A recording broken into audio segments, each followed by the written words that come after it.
বাংলাদেশের রাজনীতির কিংবদন্তি তিনবারের সফল প্রধানমন্ত্রী আপসহীন নেত্রী বেগম খালেদা জিয়ার স্বাস্থ্যের অবস্থা অপরিবর্তিত রয়েছে। উদ্বেগ উৎকণ্ঠায় নেতাকর্মীরা, উদ্বেগ উৎকণ্ঠায় দেশের মানুষ। এই উদ্বেগ উৎকণ্ঠার মধ্যেই সারা দেশেই মানুষজন দোয়া করছেন যেন তিনি সুস্থ হয়ে আবারও বাংলাদেশের রাজনীতিতে ভূমিকা রাখতে পারেন। আজকে আমরা কথা বলতে চাই খালেদা জিয়াকে নিয়ে যে উদ্বেগ উৎকণ্ঠা, এটি নিয়ে দুজন অতিথি আমাদের সঙ্গে আছেন, তাদের সঙ্গে পরিচয় করে দিচ্ছি। আমার ডানে আছেন জনাব হাবিবুর রহমান হাবিব, স্বাগত আপনাকে। সর্বডানে আছেন অ্যাডভোকেট সুব্রত চৌধুরী, ভারপ্রাপ্ত সভাপতি গণফোরাম, আর হাবিব ভাই বিএনপি চেয়ারপারসনের উপদেষ্টা। আপনাদের সঙ্গে গোটা আয়োজন জুড়ে আছি আমি শেখ জায়েদ। RICL জনতন্ত্র গণতন্ত্রে কথা বলবো বেগম খালেদা জিয়াকে নিয়ে। আসতে চাই জনাব হাবিবুর রহমান হাবিব, আপনাকে নিয়ে। নিশ্চয়ই আপনি খোঁজ খবর রাখছেন, সারা দেশের মানুষ তাকিয়ে আছে রাজধানীর এভার কেয়ার হাসপাতালের দিকে। আজকে এখন পর্যন্ত আপনি যা সর্বশেষ ওনার স্বাস্থ্যের খবর আছে একটু জানাবেন আমাদের। আপনাকে ধন্যবাদ। আপনার মাধ্যমে নিউজ 24-এর সম্মানিত দর্শক শ্রোতাদের আমার সশ্রদ্ধ সালাম এবং বিজ্ঞ সহায়ক আমার শ্রদ্ধ দাদা অ্যাডভোকেট সুব্রত চৌধুরীকে ধন্যবাদ, শুভেচ্ছা। আসলে কোনো কিছুই ভালো লাগছে না, যেখানে যাচ্ছি যে অবস্থায় থাকে কেমন যেন একটা মানে সব হারাই গেছে, কিছুই নাই, মানে কোনোটাই ভালো লাগছে না। এমন একটা পরিস্থিতির মধ্যে আমরা আছি যেটা ভাষায় প্রকাশ করার মতো না। এখন ডাক্তাররা চিকিৎসা দিচ্ছেন, বাইরে নিয়ে যাবেন সেই অবস্থা এখন আর নাই। এখন মহান আল্লাহ পাক যদি রহম করেন সেটাই আমাদের ভরসা। কোটি কোটি মানুষ তার জন্য দোয়া করছেন। যখন করোনা আক্রান্ত হয়েছিলেন 73 বছর বয়স অসুস্থ মানুষ, এমনি আগের থেকে কোটি কোটি মানুষ দোয়া করতো। আমি সারা পৃথিবীতে ভার্চুয়াল যত দোয়া হয়েছে প্রায় এইগুলিতে আমি প্রধানমন্ত্রী থাকতাম, দেশের ভিতরেও থাকতাম। একটা পর্যায়ে আমি একজন কথা বলি, আল্লাহ যদি ম্যাডাম খালেদা জিয়া সুস্থ হয়ে বাড়ি ফিরে না আসে তাহলে আমরা কিন্তু ইমান হারা হয়ে যাব। আমরা কেউ আর আপনাকে ডাকবো না। আমাদের কোনো বিপদ হলে অসুখের জন্য আমরা আল্লাহ আমরা মসজিদে দোয়ার ব্যবস্থা করি, ইমাম সাহেবদের দিয়ে দোয়া পড়ায়, আমরা আর এগুলি করবো না। কোটি কোটি মানুষ ইমান হারা হয়ে যাবে। এই কোটি কোটি মানুষ যদি ইমান হারা না হয় সেই কারণে তাকে সুস্থ করে দেন। তো মহান আল্লাহ কোটি কোটি মানুষের দোয়া সুস্থ করে দিয়েছেন। আমারটা টোটালি ভিন্ন, ম্যাডামের ক্ষেত্রে আমারটা টোটালি ভিন্ন। যেমন আমি যখন 2009 সালে মৃত্যুপথযাত্রী ছিলাম জন্ডিস আক্রান্ত হয়ে, 1 কোটি টাকার উপরে লাগার কথা ছিল, দল তখন বিরোধী দলে। তা আমার 1 কোটি টাকা খরচ করে বিদেশ যাওয়ার কোনো সুযোগ ছিল না, আমার সে সামর্থ্য ছিল না, এখনও নাই। সেদিন ম্যাডাম খালেদা মায়ের স্নেহ এবং নেতাদের কর্মীদের প্রতি যে দরদ, সবটা দিয়ে আমার লিভার ট্রান্সপ্লান্ট করার কথা ছিল, 1 কোটি টাকার উপরে লাগার কথা ছিল। আমার দেশে হাসপাতালে, কেয়ার হসপিটালে, মডার্ন হসপিটালে পাসপোর্ট কথা শুরু করে আমার সমস্ত টাকা ম্যাডাম খালেদার পক্ষ থেকে খরচ করা হয়েছিল। পরে লিভার ট্রান্সপ্লান্ট করা লাগে নাই, তাও তো 40-50 লাখ টাকা লেগেছিল। আমি সেদিন হয়তো চলে যেতে পারতাম।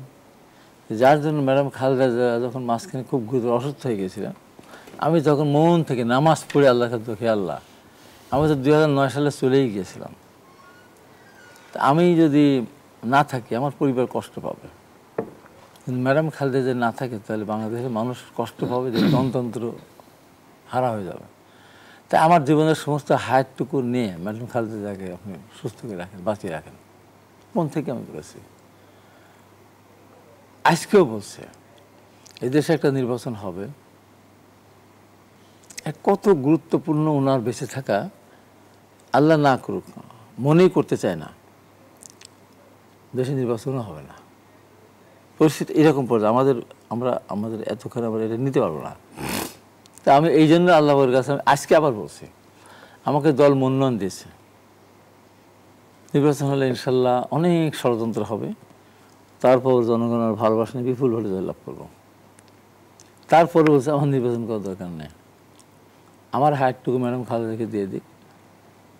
আমি 9 সালে চলে গিয়েছিলাম, তবু নির্বাচনটা ম্যাডাম খালেদা জিয়া করা এবং এই দেশের মানুষের ভালোবাসা নিয়ে, আস্থা নিয়ে সরকার গঠন করে এই দেশের মানুষের সেবা করার সুযোগ পান এবং তারেক রহমান দেশে এসে তার সঙ্গে থেকে সরকারের থেকে অভিজ্ঞতা সঞ্চয় করুক। তারপরে মানুষ তো কেউই আমরা টিকে থাকবো না, বেঁচে থাকবো না, 2 বছর 3 বছর যদি আল্লাহ বাঁচিয়ে রাখে আমাদের দেশটা সামনে এগিয়ে যাবে। আমার হায়ারটুকু আজকে ওর বলতে চাচ্ছি, এর আগে তখন ওনার খুব খারাপ অবস্থা ছিল, লিভার ট্রান্সপ্লান্ট করার কথা ছিল, আপনি জানেন। জি, আমি বলেছিলাম আমার লিভার দেবো, বয়সের কারণে আমার লিভার যদি না লাগে তাহলে আমারও 4টে ভাই আছে, আমার যে কোনো ভাই 4টা লাগবে 4টা আমি দিয়ে দেবো। সেটা আমি যখন ওনাকে এয়ার অ্যাম্বুলেন্স লন্ডন পাঠালেন, আমি ওখানে জানা 14-15টা মানে টেলিফোনে সাক্ষাৎকার দিয়েছিলাম। আমি ভারপ্রাপ্ত চেয়ারম্যানের কাছে আহ্বান করেছি, অনুরোধ করেছিলাম ট্রান্সপ্লান্ট করার লাগুক লিভার, আমি এটা চাই না, তারপরে যদি লাগে আগে আমারটা, আমার 4 ভাগটা, তারপর লটারি করবেন, আমি আগে দিতে চেয়েছি। আজকে দেখেন কত মানুষ ছাগল মানে তার জন্য করে দিচ্ছে, মেশিনদের খাওয়াচ্ছে, কেউ লিভার দিতে চাচ্ছে। আমি গত পরশুদিন 29 তারিখে আমার এলাকায় একটা বিশাল কর্মী সভা ছিল, হাজার হাজার ছেলে মেয়ে। সেখানে একজন হাফেজ সাহেব মুনাদ পরিচালনা করলেন। মানে এতই ম্যাডামের প্রতি ওনার শ্রদ্ধাবোধ, ভালোবাসা, উনি বলতে বলতে একটা পর্যায়ে বলেই ফেলেন আমার লিভার লাগে দেবো, আমার 2টা কিডনি যে লাগে তাও দেবে আল্লাহ, তারপরেও আপনি বেগম খালেদাকে আপনি জীবিত রাখেন। আপনি যদি বাংলাদেশ এখন চান লক্ষ লক্ষ কিডনি দেওয়ার জন্য মানুষ তৈরি থাকবে, একটু আমরা লক্ষ লক্ষ শেষ করে লক্ষ লক্ষ মানুষ লিভার দেওয়ার প্রস্তুত থাকবে। তেমন একজন মানুষের এমন একটা পরিস্থিতি আজকে আমরা আপনার এই টকশোতে উপস্থিত হয়েছে। এই পৃথিবীতে এরকম সংকটে কোনোদিন কোনো জাতি পড়েছে কিনা, কোনো দল পড়েছে কিনা আমার জানা নাই, এটা নতুন পৃথিবীতে।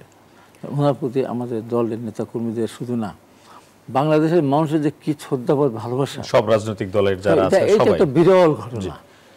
আবার আসবো আপনার কাছে, একটু এভারকেয়ার হাসপাতালের সামনে যেতে চাই। সেখানে আমাদের সহকর্মী শাহরিয়ার কবির আছেন। শাহরিয়ার কবির, নতুন করে কোনো তথ্য আছে কিনা এভারকেয়ার হাসপাতালের সামনে আপনি আছেন, আমাদেরকে একটু জানাবেন সর্বশেষ অবস্থা বেগম খালেদা জিয়ার। শাহরিয়ার।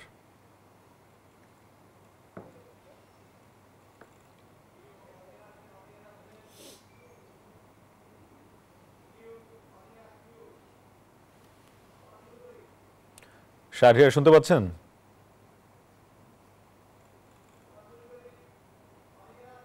ধন্যবাদ আপনাকে। আপনি যেমনটি জানেন যে আজ কিন্তু বেগম বিএনপি চেয়ারপারসন বেগম খালেদা জিয়ার কিন্তু আজ গত 23 তারিখে 23 নভেম্বর কিন্তু এভারকেয়ার হাসপাতালে ভর্তি হয় শারীরিক জটিলতা নিয়ে, এবং এরপর থেকে কিন্তু এখনো পর্যন্ত তার শারীরিক যে অবস্থার সে অবস্থার উন্নতি কিন্তু ঘটেনি, অপরিবর্তিত রয়েছে। বিএনপির পক্ষ থেকে যেমনটি জানানো হচ্ছে যে বিভিন্ন নেতাকর্মীরা বলছেন যে তার অবস্থা অপরিবর্তিত রয়েছে, এবং এই তার শারীরিক সুস্থতার জন্য চীন থেকে কিন্তু 5 সদস্যের একটি মেডিকেল টিম কিন্তু আজকে এসেছেন এই এভারকেয়ার হসপিটালে, এবং সেখানে কিন্তু তারা মেডিকেল বোর্ডের পক্ষ থেকে একটি বৈঠক হয়েছে, এবং বৈঠকের পরে কিন্তু আনুষ্ঠানিক কোনো ধরনের কোনো তথ্য কিন্তু এখনো পর্যন্ত জানানো হয়নি গণমাধ্যমে, এবং সেই বৈঠকে ঠিক কী ধরনের আলোচনা হয়েছে বা তার চিকিৎসা বিষয়ে কী ধরনের সিদ্ধান্ত এসছে এ বিষয়ে কিন্তু কোনো সুনির্দিষ্ট তথ্য কিন্তু আমরা এখনো জানতে পারিনি। দেখতে পাচ্ছেন যে আসলে বিভিন্ন জেলা পর্যায় থেকে বিএনপির বিভিন্ন নেতাকর্মীরা কিন্তু এখানে এসছেন বিএনপি চেয়ারপারসনকে দেখতে এবং তার সুস্বাস্থ্য কামনা করতে এবং তার জন্য দোয়া করতে কিন্তু আসলে এসছেন। বিভিন্ন জেলা পর্যায়ের বিভিন্ন নেতাকর্মীরা কিন্তু এসে প্রতিনিয়ত ভিড় জমাচ্ছেন এবং তার জন্য দোয়া করছেন। এবং আপনাকে আরেকটু জানিয়ে রাখি যে ঠিক বিকেলে কিন্তু বিএনপির ভাইস চেয়ারম্যান আহমেদ আজম খান কিন্তু একটি কথা বলে, যেটি তিনি বলেছিলেন যে তার পরিস্থিতি বেগম খালেদা জিয়ার পরিস্থিতি বেশ নাজুক। এরপরে কিন্তু বিএনপির মিডিয়া সেলের পক্ষ থেকে কিন্তু একটি তথ্য প্রকাশ করা হয় যে অর্থাৎ চেয়ারপারসনের যে চিকিৎসক রয়েছে ডক্টর জাহিদ, সেই ডক্টর জাহিদের কথা ছাড়া কিন্তু অন্য কারো কথা বা তার শারীরিক অবস্থার উন্নতি বা অবনতির বিষয়ে অন্য কারো কথা কিন্তু গ্রহণযোগ্যতা পাবে না বলে তেমনটি কিন্তু আমাদেরকে জানানো হয়েছে। পাশাপাশি এখন আসলে যাই যে পরিস্থিতি রয়েছে যে আসলে আসলে যে মেডিকেল প্রতিনিধি যে দলটি রয়েছে এবং সেই দলের পক্ষ থেকে কোনো সিদ্ধান্ত, আনুষ্ঠানিক কোনো সিদ্ধান্ত আসেনি, অর্থাৎ আমরা বলতে পারি এখনো কিন্তু তারপর অবস্থা কিন্তু অপরিবর্তিত রয়েছে। জায়েদ, ধন্যবাদ শাহরিয়ার আপনাকে। শাহরিয়ার কবির যুক্ত ছিলেন এভার কেয়ার হাসপাতালের সামনে থেকে। এদিকে বিএনপি চেয়ারপারসনের গুলশান কার্যালয়ে বিএনপির স্থায়ী কমিটির বৈঠক শেষ হয়েছে। আমরা এটির খবর হয়তো পরবর্তীতে আপনাদেরকে জানাতে পারবো স্থায়ী কমিটিতে কী নিয়ে আলোচনা হয়েছে। ফিরতে চাই আলোচনায়। অ্যাডভোকেট সুব্রত চৌধুরী আপনার কাছে আসতে চাই। দীর্ঘদিন কারাগারে ছিলেন বেগম খালেদা জিয়া এবং তার চিকিৎসা নিয়ে অনেক আবেদন ছিল, প্রশ্ন ছিল। তার চিকিৎসা ঠিকভাবে করার জন্যে বিএনপির পক্ষ থেকে, নেতাকর্মীদের পক্ষ থেকে, চিকিৎসকরাও বলেছিলেন যে ঠিকঠাক চিকিৎসা করার জন্য।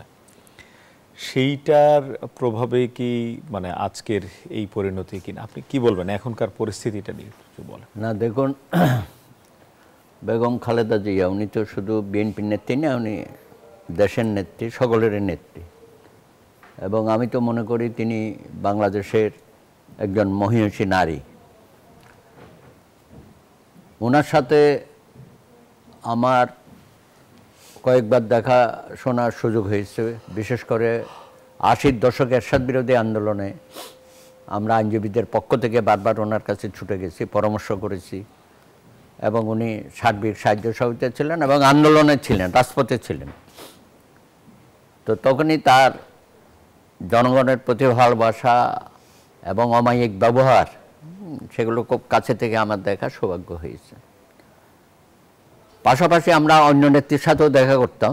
ওনার অফিসটা ছিল 27 নম্বরে, আর শেখ হাসিনা থাকতো 32 নম্বরে। সুতরাং ওই 27 নম্বরে দেখা করে আমরা 32 নম্বরে যেতাম। অনেক পার্থক্য আর কি। উনি কখনো কোনো নেতা নেত্রীকে ভিন্ন ভাষায় কথা বলে নাই। মানে সবসময় একটা কি বলে ওটাকে, সুন্দর ভাষায় কথা বলতো, কোনো বিরূপ মন্তব্য করতেন না আর কি। কিন্তু 32 নম্বরে যখন ঢুকতাম তখন একটু হাস্যরসের মাধ্যমে উনি বেগম জিয়াকে নিয়ে একটু বিরূপ হাস্যরস, কৌতুক এগুলো করতো আর কি। এগুলো আমাদের ভালো লাগতো না। তো যাই হোক, দীর্ঘ সময় পার হইয়া উনি তো আবার 91 সনে প্রধানমন্ত্রী হলেন, বিপুল ভোটে লাভ করেন। তখনও ওনার সাথে আমাদের সম্পর্ক ছিল এবং শারীরিকভাবে তো খুবই ভালো দেখেছি, সবসময় ভালো দেখেছি। এখন ওই সময় উনি কারারুদ্ধ হয়েছেন এরশাদের সময়। এরপরে 111-এর সরকার এসে তাকে আবার কারারুদ্ধ করলো এবং উনি কিন্তু আপসীন নেত্রী হিসাবে তো এমনি সারা বিশ্বব্যাপী তার একটা পরিচিতি হয়ে গেল এবং বাস্তবিক পক্ষেই তিনি কখনো অন্যায়ের কাছে মাথা নত করে নাই এবং উনি মুখে যা বলেছেন সেটা করে দেখিয়েছেন। অন্যরা কিন্তু উল্টাটা করেছে। হ্যাঁ, অন্যরা ওই যে 86 নির্বাচনে যারা নির্বাচনে যাবে তারা জাতীয় বেঈমান, আজকে বলল কথাটা আর কালকে সকালে ঘোষণা দিল শেখ হাসিনা নির্বাচনে যাবে এরশাদের অধীনে। তো এইসব নানান টানাপোড়েনের মধ্য দিয়ে ওনার রাজনৈতিক জীবন, উনি তো গৃহবধূ থেকে আসছে, এটা আমরা সকলেই জানি। সেখান থেকে এসে উনি যেভাবে জাতিকে নেতৃত্ব দিয়েছে এবং সকলকে ঐক্যবদ্ধ করে রেখেছে, বিএনপির মতো একটা সংগঠনের মূল নেতৃত্ব দিয়েছেন, সেখানে আমি কখনো তার শারীরিকভাবে দুর্বল হয়ে যাওয়া বা বয়সের কারণে ভেঙে পড়া এটা কখনো লক্ষ্য করি নাই। এমনকি 111-এর পরও আমরা দেখেছি অনেক শক্তভাবে তিনি দাঁড়িয়েছিলেন এবং বিরূপ পরিবেশের মধ্যেও তিনি রাজনীতি করে গেছেন। 2009, 2014, হ্যাঁ, ওই 2017-তে এসে আমরা যেটা দেখলাম মাত্র 2 কোটি টাকা, এটা জিয়া অরফানেজ ট্রাস্ট, এটা একটা প্রাইভেট একটা সংস্থা, এই টাকা এখান থেকে কেউ নড়াচড়া করে না, সেটা বৃদ্ধি পেয়ে প্রায় 10 কোটি টাকা হয়ে গেছে। তারপরেও একটা মিথ্যা সাজানো মামলা দিয়ে তাকে বিচারিক আদালতে 5 বছর দিল। উনি গিয়ে আইনের প্রতি শ্রদ্ধাশীল হয়ে ওখানে সারেন্ডার করলো, জেলে গেল। তো খুব ভালো, আমরা তো জানি 5 বছরের জেল হওয়া মানে কি, এটা হাইকোর্টে মুভ করলে বেল হয়ে যাবে। আমরা একটু এই স্থায়ী কমিটির বৈঠক শেষ হয়েছে, ওখান থেকে একটু এসে ঠিক এই জায়গা থেকে আপনার শুনবো আপনাকে। দর্শক, আলোচনায় ছিলাম গুলশানে বিএনপি স্থায়ী কমিটির বৈঠক শেষ হয়েছে, সেখানকার পরিস্থিতি জানতে চাই, কোন নতুন সংবাদ আছে কিনা। সহকর্মী আরিফুল ইসলাম আছেন সেখানে। আরিফ, নিশ্চয়ই শুনতে পাচ্ছেন আমাকে। স্থায়ী কমিটির বৈঠকে কি বিষয়ে আলোচনা হলো, কিছু জানতে পেরেছেন কিনা, নেতারা কিছু জানিয়েছেন কিনা? আরিফ।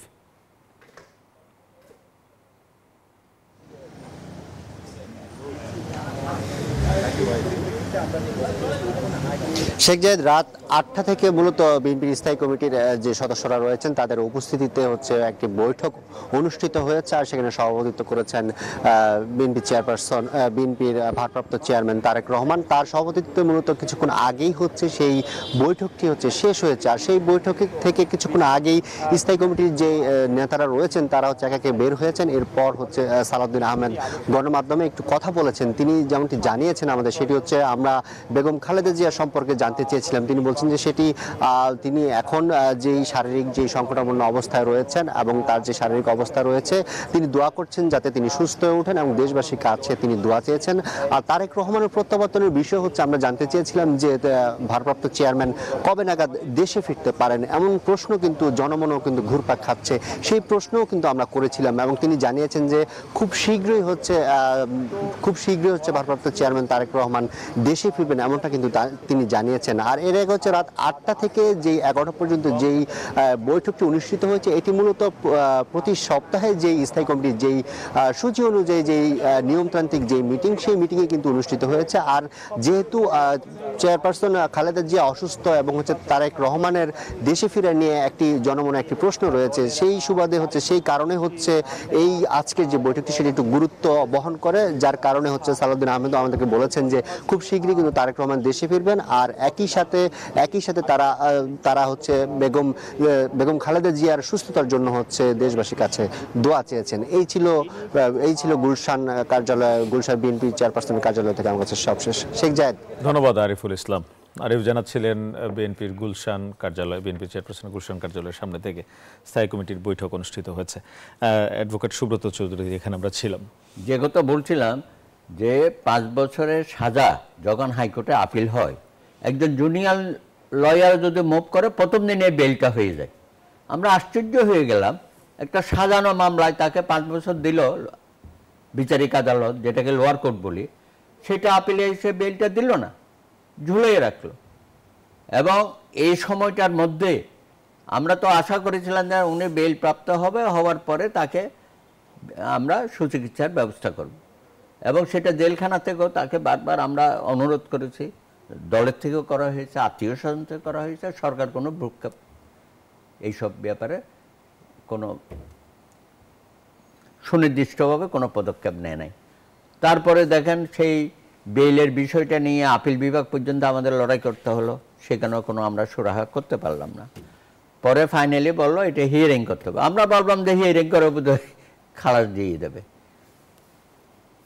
আমরা কি দেখলাম, সারা জাতি স্তম্ভিত হয়ে গেল। সেই 5 বছরের রায়কে হাইকোর্ট 10 বছর করে দিল।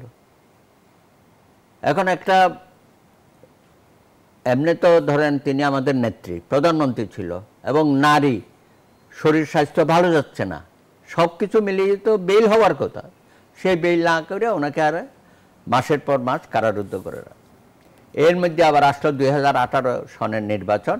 আমরা একটা চ্যালেঞ্জ হিসাবে নিলাম, 2018 জাতীয় ঐক্যফ্রন্ট গঠন করলাম। ডক্টর কামাল হোসেন সহ বেগম জিয়া জেলখানা থেকে নির্দেশনা দিলেন। উনি বললেন যে হ্যাঁ, তোমরা ইলেকশন করে এটা চ্যালেঞ্জ করো। হ্যাঁ, এবং আরেকটা শেখ হাসিনার চরিত্র উন্মোচিত হোক যে উনি কী করেন। তো শেখ হাসিনা তো প্রতারণা করলো জাতির সাথে। তখন আমরা আন্দোলন করলাম যে তাকে সুচিকিৎসার জন্য উন্নত চিকিৎসার জন্য বাইরে পাঠানো হোক। সরকার নীরব হয়ে গেল, বলে যে এই ধরনের কোনো আইন নাই, এটা দেওয়া যায় না, এই ধরনের কথাবার্তা বলা শুরু করলো। আর এগুলো নিয়ে ঠাট্টা মস্করা অনেক কিছু করতো আর কি। তারপরে ওখানে যে খাওয়া দাওয়ার বিষয়েও আমাদের প্রশ্ন আছে, যে সঠিক একজন নারী কারাবন্দী হিসাবে অসুস্থ যেটুকুন পাওয়ার কথা, এবং সাবেক প্রধানমন্ত্রী হিসাবে তার যে এখানে একটা পুরানো বাড়িতে রাখা হয়েছিল, সম্ভবত এটা অনেকটা ড্যামেজ টাইপের বাড়ি আর কি। তো সব কিছু মিলিয়ে আমাদের কাছে মনে হয়েছে তৎকালীন সরকার, বিশেষত হাসিনা সরকার, তিনি একটু প্রতিহিংসা পরায়ণ। তিনি কখনো চান না বিএনপি বা তার নেত্রী বা দেশনেত্রী বেগম খালেদা জিয়া সুষ্ঠুভাবে বেঁচে থাকুক। হ্যাঁ, কিন্তু আমরা যখন বারবার আশঙ্কার কথা প্রকাশ করছিলাম, আমাদের শঙ্কাগুলো জানাচ্ছিলাম, তারা বলতো যে এটা এক পর্যায়ে বলে দিল ওনাকে উন্নত চিকিৎসার জন্য বাইরে পাঠানো সম্ভব না। তারপরে তো এখানে ঢিমে তেতলাভাবে চলতেছিল চিকিৎসার এক পর্যায়ে গিয়ে আমরা বললাম যে এখন তার সম্ভব না, ওনাকে অন্তত এর বেলটা হচ্ছে মানে এটা আমাদের সিভিল ক্রিমিনাল প্রসিডিওর কোডে একটা ধারা আছে, সরকার চাইলে কাউকে সাময়িক মুক্তি দিয়ে বাড়িতে রাখার ব্যবস্থা করতে পারে, অথবা সেই জায়গাটাকেও জেলখানা হিসাবে ডিক্লেয়ার করে রাখা যেতে পারে। তো সরকার অবশেষে জনগণের চাপে, আন্দোলনের চাপে সেটা করতে বাধ্য হলো, ওনাকে এখন যে ভবনে থাকেন সেখানে পাঠালো। তো সেখানে মোটামুটি একটু চিকিৎসা করে দেখা গেল যে না, আসলে ওনার বিভিন্ন বিশেষ করে হাতের বিষয়টা আমরা দেখেছি যে সেখানে নানা রকম সিমটম দেখা যাচ্ছে। সুতরাং সেই সময়ে বা তার আগেও যে আমাদের দাবি ছিল, আমরা যদি তাকে উন্নত চিকিৎসার জন্য দেশের বাইরে পাঠাতে পারতাম তাইলে হয়তো আজকে ওনার এই অবস্থাটা হতো না। এবং এগুলো করতে গিয়ে ওনার শরীরের অন্যান্য অঙ্গ প্রত্যঙ্গের মধ্যেও নানানভাবে রোগাক্রান্ত হয়েছে, যেটা এখন আমরা বুঝতে পারছি। ফুসফুস আক্রান্ত হচ্ছে, লিভার আক্রান্ত হচ্ছে, স্বাভাবিক একটার থেকে একটা যেতে পারে।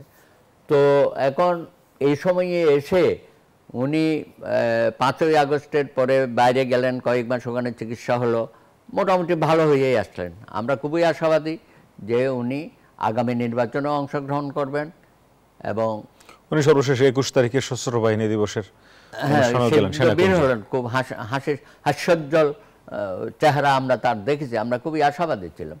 তো হঠাৎ করে যখন আবার হসপিটালে ভর্তি হলো, তো এখন নানা রকম আপনি যেটা বলছেন উদ্বেগ উৎকণ্ঠা, শুধু বাংলাদেশের মানুষ না সারা বিশ্বের মানুষ তাকিয়ে আছে যে কখন কি হয়। তো আশা করি আমাদের সামনে যে একটা মহা বিপদ এবং সংকট আমরা দেখতে পাচ্ছি, এখান থেকে আমরা হয়তো বেরোই আসতে পারবো। যেভাবে বাংলাদেশের মানুষ প্রার্থনা করছে, দোয়া মাহফিল মিলাদ করছে এবং দলমত নির্বিশেষে সকল পেশাজীবী, শ্রমিক, কৃষক সকলেই মিলে আমরা দোয়া করছি, যে কোনো একজনের হাত দিয়ে নিশ্চয়ই সৃষ্টিকর্তা সেই দোয়াটা কবুল করবেন, আমি আশাবাদী। ধন্যবাদ আপনাদের দুজনকে। একটা বিরতির সময় হচ্ছে, দর্শক কথা বলছি RICLSTর জনতন্ত্র গণতন্ত্রে বেগম খালেদা জিয়ার যে স্বাস্থ্যের পরিস্থিতি, তাকে নিয়ে যে উদ্বেগ উৎকণ্ঠা, এই বিষয়ে কথা বলছিলাম। একটা বিরতি নিচ্ছি, ফিরছি একটু পর, সাথে থাকুন।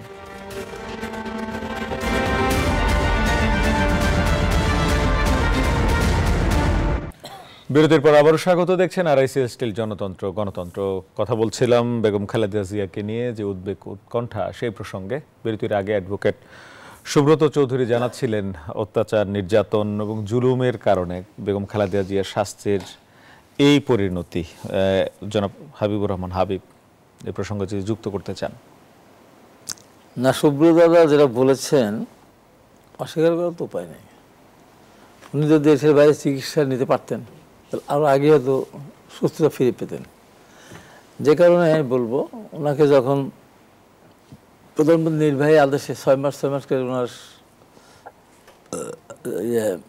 জামিন দেওয়া হলো, একটা পর্যায়ে কিন্তু সরকার বলেছিল, আজিজুল হক সাহেব, যে উনি যেহেতু নির্বাহী আদেশে যেন উনি বাইরে আসেন, অতএব ওনার বিদেশে যাওয়ার ক্ষেত্রে কোনো আপত্তি নেই।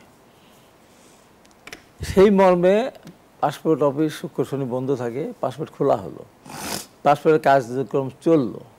হঠাৎ করে একদিন পরে বললো যে উনি আদালতের আমানত, উনি বাইরে চলে গেলে আদালত যদি চেয়ে বসে আমাদের কাছে, আমরা দেব কোথা থেকে। তখন আপনাদের মনে আছে আমি 71 টেলিফোনে বলেছিলাম ওই দিনে, তো ঠিক আছে, আমরাও জানি জামিন হলে, দাদা জানেন অ্যাডভোকেট মানুষ, জামানত রাখে, ব্যক্তি জামানত অত টাকা জামানত, তাই বলে আমি ওনার কর্মী। তো আমি আগামীকাল যদি ওনাকে আপনারা পাঠিয়ে দেন চিকিৎসার জন্য, তাহলে আমি আজকে জেলে চলে যাব। উনি যতদিন জেলে থাকবেন, বাইরে থাকবেন, ততদিন আমি জেলে থাকবো। কোনো কারণে উনি ফিরে নাই আসেন, তার জন্য তার অপরাধ যদি শাস্তি যদি মৃত্যুদণ্ড হয়, আমাকে মৃত্যুদণ্ড দিয়ে দেবেন, আর পরিবার আপত্তি করবে না। তাও আমি বলবো যে ওনার যদি চিকিৎসা নিতে না দেওয়ার কারণে যদি কোনো ক্ষতি হয়ে যায় বাংলাদেশ কলঙ্কিত হবে। তাই আমি ফাঁসির রশি গলায় ঝুলে হাসতে হাসতে আমি মৃত্যুর কোলে ঢলে পড়বো। ওই সময় ম্যাডাম খালেদা জিয়াকে ওই সময় পাঠাইতো, জি আজকে এই পরিণাম দেখতে হতো না। কত নির্যাতন হয়েছে, 5 বছর যে দাদা 10 বছর। তার তারেক রহমানের সাপ্লিমেন্টারি কার্ড একটা ব্যবহার করার কারণে নির্দোষে খালাস দিল, 7 বছরের জেল, 20 কোটি টাকা জরিমানা। এবং দেখেন ম্যাডাম খালেদা জিয়া কত অত্যাচার সহ্য করবে, চোখের সামনে তার সন্তানটা মারা গেল, কি নির্মম নির্যাতন।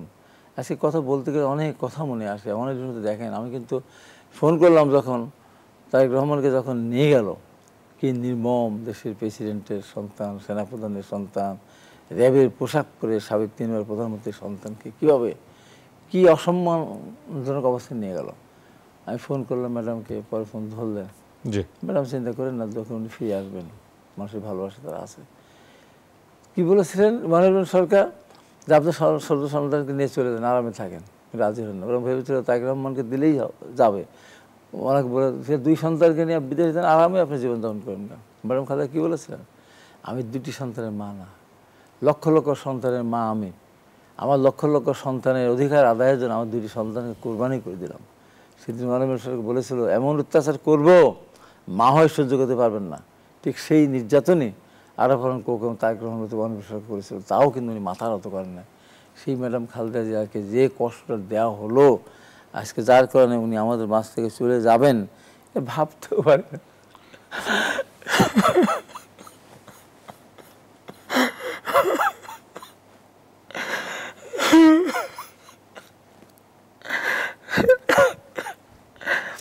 ভাবাও যায় না। আল্লাহর কাছে এটাই বলবো যে মানুষ দোয়া আল্লাহর কুদরতি ক্ষমতা দিয়ে ওনাকে সুস্থ করে অন্তত একটা নির্বাচন করে এই দেশের মানুষের একবার সেবা করার সুযোগ যদি পান, তারেক রহমানকে সাথে নিয়ে অভিজ্ঞতা যদি দিয়ে যেতে পারেন, এই দেশ উপকৃত হবে। তারপর তো মানুষ যাবেই, চলেই যাবে, সেখান থেকে কোনো ঠেকানোর কিছু নেই। আজকে সারা দেশের মানুষ দলমত নির্বিশেষে আজকে তার জন্য দোয়া করছে। এটা ওনার অনেক বড় পাওয়া, যে নির্যাতন সহ্য করেছেন পৃথিবীর ইতিহাসে এত আনন্দকেও পায় নাই, এত নির্যাতনকে সহ্য করেন। 3 ভাই 1 মায়ের 3 সন্তান, এমপি, প্রধানমন্ত্রী, মন্ত্রী, এক ভাই ফ্লাইট ইঞ্জিনিয়ার। চোখের সামনে আবার দেখলেন মা মারা গেল, বোন মারা গেল, যে বোন মন্ত্রী ছিলেন, ভাই মারা গেল, ছোট ছেলে মারা গেল। মা যেদিন মারা গেলেন সেদিন 3 জনকে এক জায়গায় হতে দেয়নি মাননীয় নিষ্ঠুর সরকার। সেদিন এক জায়গায় করতে হতো, একবার তারেক রহমানকে দেখান তার নানিকে, আর এখন কোকো দেন তার নানিকে, ম্যাডাম যে আগে তার মাকে দেখালেন। এত নির্যাতন সহ্য করে আল্লাহ পাকের রহমত না থাকলে পাগল হয়ে যাওয়ার কথা ছিল। তা আজকে তাই আল্লাহ পাক এত রহমত যেন তার উপর নাজিল করেছেন। আবার আরও কিছুদিন 2-4 বছর অন্তত ওনাকে মানে বাসা থেকে দেশে বের করার সুযোগ দেখে, এটা আজকে আমার কামনা। ধন্যবাদ আপনাকে অ্যাডভোকেট সুব্রত চৌধুরী। আপনার কাছে আসবো, একটা বিরতি নিয়ে আসি, বিরতির পর আপনার কাছে আসবে এই প্রসঙ্গে। দর্শক, আবারও একটা বিরতির সময় হচ্ছে। RSS জনতন্ত্র গণতন্ত্রে আরও আলোচনা করবো, ফিরছে একটু পর, সাথে থাকুন।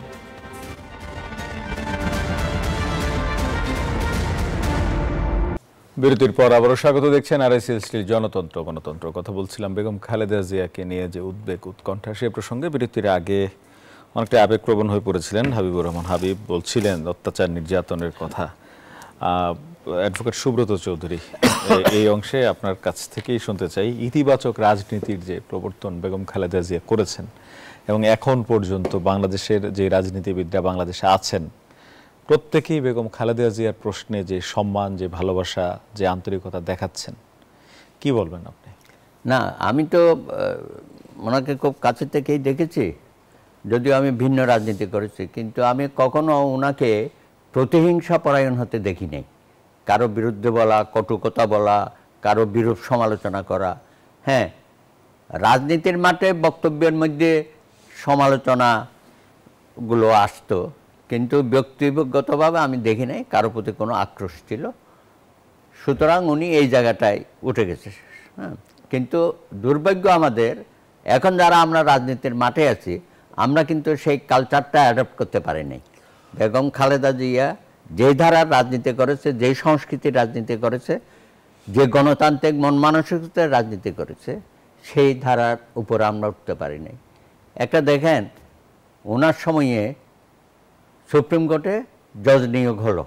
জি এখন চিফ জাস্টিস বলল যে কয়জন জজ নিয়োগ হচ্ছে সেখানে 3 জনের ব্যাপারে আমার আপত্তি আছে, আমি শপথ পড়াবো না। তখন সুপ্রিম কোর্টের আইনজীবীরা মিটিং করে, মহাসমাবেশ করে, সারা দেশের আইনজীবীদের আইনে আমরা প্রধান বিচারপতি শাহাবুদ্দিনের পক্ষে দাঁড়ালাম। তারপরে আমাদের 5 সদস্যের একটা শীর্ষ আইনজীবীরা বেগম খালেদা জিয়ার সাথে দেখা করলো। আরে শেখ হাসিনা তো দেখারই কোনো ইয়ে দেয় না, শিডিউল দেয় না, বিভিন্ন ইস্যুতে যেত না, দেশের বুদ্ধিজীবীরা, সিনিয়র সিটিজেনরা দেখা করে অপমান করতো, গেইটে গেলে গেইটে খুলতো না। সেই জায়গায় বেগম জিয়া তাদের সাথে মিটিং করে যে 3 জন সম্পর্কে অবজেকশন দেওয়া হয়েছিল সেটা উনি ক্যান্সেল করে দিয়েছে। সে নিয়ে প্রধান বিচারপতিকে অনুরোধ করেছে যে ঠিক আছে, এই 3 জনকে নেওয়ার দরকার নেই। উনি তো এইভাবে একটা গণতান্ত্রিক চর্চা করেছে, কিন্তু আমি শেখ হাসিনার কাছ থেকে কোনোদিন এটা পাই নাই যেটা উনি করেছে।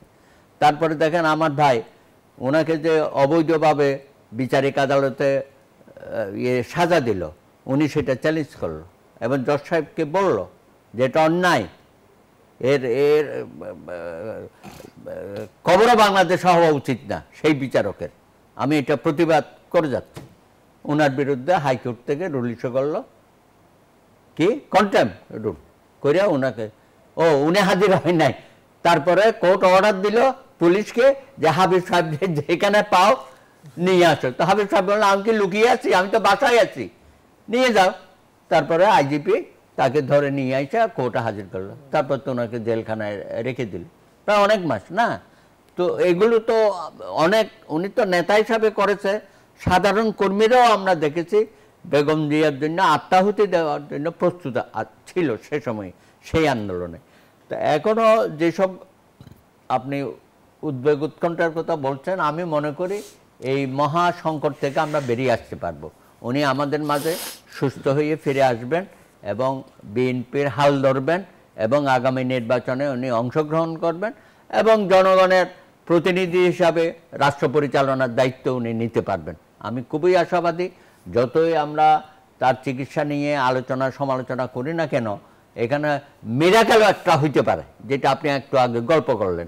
এরকম মিরাকেল ছাড়াও আমি মনে করি বেগম জিয়া জনগণের দোয়াতে, জনগণের আশীর্বাদে, দল মত ধর্ম বর্ণ নির্বিশেষে, আপনি জানেন এখন প্রত্যেক মন্দিরে মন্দিরে প্রার্থনা হচ্ছে, মসজিদ হচ্ছে, পেগোডাতে হচ্ছে। সুতরাং ধর্ম বর্ণ নির্বিশেষে সকলেই যখন আমরা সৃষ্টিকর্তার কাছে প্রার্থনা করছি, আমাদের নেত্রী, দেশনেত্রী বেগম খালেদা জিয়া সুস্থ হয়ে আমাদের মাঝে ফিরে আসবে, দলের নেতৃত্ব দেবে, দেশের নেতৃত্ব দেবে, এই আশাবাদ আমি ব্যক্ত করি। অনেক ধন্যবাদ জানাই আপনাদের দুজনকে আমাদের অনুষ্ঠানে যোগ দিয়ে গুরুত্বপূর্ণ মতামত দেওয়ার জন্য। কথা বলছিলাম বিএনপি চেয়ারপারসন বেগম খালেদা জিয়ার স্বাস্থ্যের যে অবস্থা, সেটি নিয়ে যে উদ্বেগ উৎকণ্ঠা, এই প্রসঙ্গে কথা বলছিলাম।